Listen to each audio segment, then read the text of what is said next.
Assalamualaikum warahmatullahi wabarakatuh. Perkenalkan saya Chanania dengan NIM 2249475 TK 54218. Pada kesempatan kali ini, saya akan mempresentasikan makalah berjudul A Social Justice Approach to Assistive Technology and Well-being of People with Visual Disabilities in Low and Middle Income Countries, Qualitative Narrative Study. Pada makalah ini membahas bagaimana teknologi bantu atau asistif teknologi tidak hanya dipandang sebagai alat teknis, tetapi juga sebagai bagian dari isu keadilan sosial, kesejahteraan, dan juga inklusi bagi penyandang disabilitas netra, khususnya di negara berpenghasilan rendah dan menengah. Secara global, WHO melaporkan bahwa sekitar 2,2 miliar orang mengalami gangguan penglihatan dan sebagian besar kasus sebenarnya dapat dicegah atau masih membutuhkan penanganan yang memadai.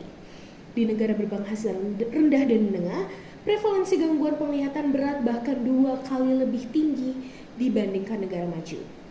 Karena itu, asistif teknologi hadir untuk membantu meningkatkan mobilitas, kemandirian, pendidikan pekerjaan, hingga partisipasi sosial penyandang disabilitas. Namun, penelitian menunjukkan bahwa banyak teknologi bantu masih belum benar-benar berpusat pada kebutuhan pengguna. Pengguna sering hanya dilibatkan di tahap akhir desain, sehingga teknologi yang dihasilkan kadang tidak sesuai dengan konteks sosial maupun lingkungan pengguna. Berdasarkan latar belakang tersebut, terdapat 3 rumusan masalah utama dalam makalah ini. Pertama, bagaimana asistif teknologi dapat menjadi peluang sekaligus hambatan bagi penyandang disabilitas netra. Kedua, bagaimana interaksi manusia dengan teknologi mempengaruhi kesejahteraan jika dianalisis menggunakan perspektif keadilan sosial. Dan yang ketiga, bagaimana model HAAT dapat digunakan untuk memastikan implementasi teknologi bantu berjalan secara inklusif dan berkelanjutan. Sehingga tujuan dari makalah ini adalah menganalisis bagaimana peran teknologi bantu dalam kehidupan penyandang disabilitas netra, mengkaji dampaknya terhadap kesejahteraan menggunakan capability approach dan disadvantage theory, serta mengintegrasikan model HAAT untuk mengevaluasi desain dan implementasi assistive technology. Terdapat 2 teori utama di dalam paper ini, yakni yang pertama adalah capability approach yang dikembangkan oleh Amartya Sen dan juga Martha Nussbaum. Pendekatan ini menilai kesejahteraan bukan hanya dari apa yang dimiliki seseorang, tetapi dari sejauh mana seseorang memiliki kebebasan nyata untuk menjalani kehidupan yang dianggap bermakna. Dalam konteks disabilitas, teknologi bantu dipandang bukan hanya sebagai alat, tetapi sebagai sarana untuk memperluas kemampuan individu agar dapat berpartisipasi secara rata dalam kehidupan sosial. Dan yang kedua adalah disadvantage theory yang dikembangkan oleh Wolf dan Deshield. Teori ini menjelaskan bahwa kerugian sosial sering muncul karena saling berkaitan dan memperkuat satu sama lain. Contohnya, keterbatasan mobilitas tidak hanya mempengaruhi kebutuhan berpindah tempat, tetapi juga dapat berdampak pada pendidikan, pekerjaan, kesehatan mental, hingga adanya relasi sosial. Konsep penting ini dalam teori corrosive disadvantage, yaitu suatu hambatan dapat memicu berbagai hambatan yang lain. Kemudian pada model HAAT terdiri dari 4 elemen utama, yaitu human, activity, assistive technology, dan juga konteks. Model ini menekankan bahwa teknologi bantu tidak hanya dapat dirancang berdasarkan perangkat saja, tetapi desainer harus memahami siapa penggunanya.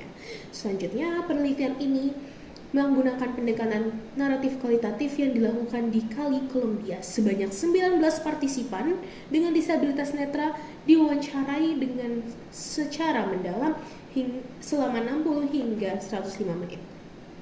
Selain wawancara, dilakukan juga focus group discussions untuk menggali lebih dalam terkait pengalaman penggunaan teknologi bantu serta dampaknya terhadap kesejahteraan. Beberapa teknologi bantu yang digunakan antara lain tokat putih, screen reader, aplikasi navigasi, hingga adanya media sosial. Teknologi ini membantu mobilitas, pendidikan, pekerjaan, dan juga komunikasi sosial. Namun kita menemukan berbagai tantangan, misalnya stigma sosial, desain terlalu mencolok, risiko kriminalitas di ruang publik, hingga adanya aplikasi yang belum aksesibel sepenuhnya. Sehingga adanya activity, human, dan konteks akan menghasilkan penelitian yang menunjukkan bahwa efektivitas assistive technology dipengaruhi oleh hubungan dari ketiganya. Contohnya, keterbatasan mobilitas akibat lingkungan yang tidak aman dapat berdampak pada pekerjaan relasi sosial dan juga kesehatan mental. Selain itu, pengguna juga memiliki strategi adaptif sendiri seperti memilih rute yang aman atau menyamarkan penggunaan perangkat hingga tidak terjadi adanya target kriminalitas berkelanjutan. Penelitian ini menemukan bahwa persepsi pengguna terhadap teknologi bantu bersifat kompleks dan kadang kontradiktif. Misalnya saja, tongkat putih dianggap sangat penting untuk mobilitas, tapi di sisi lain juga dianggap dapat memunculkan stigma sosial. Dan juga teknologi bantu seperti mobile apps, yaitu navigasi dan juga untuk komunikasi, tetapi pengguna smartphone di ruang publik justru akan meningkatkan resiko munculnya. Hal ini menunjukkan bahwa aspek keamanan estetika dan penerimaan sosial sama pentingnya dengan fungsi teknis. Maka ini juga membahas tentang aspek etika baik dalam penelitian maupun desain teknologi bantu. Penulis menekankan pentingnya melibatkan penyandang disabilitas yang sebagai mitra aktif bukan hanya sebagai objek penelitian, tetapi juga akan mempertimbangkan konteks lokal yang dapat menciptakan hal baik untuk pengguna selanjutnya. Adapun implementasi atau delivery dari adanya assistive technology ini adalah menyoroti kesenjangan antara ketersediaan teknologi dan juga penggunaan yang benar-benar bermakna. Penelitian ini merekomendasikan desain partisipatif, kolaborasi interdisipliner, serta mengembangkan teknologi kontekstual yang berkelanjutan.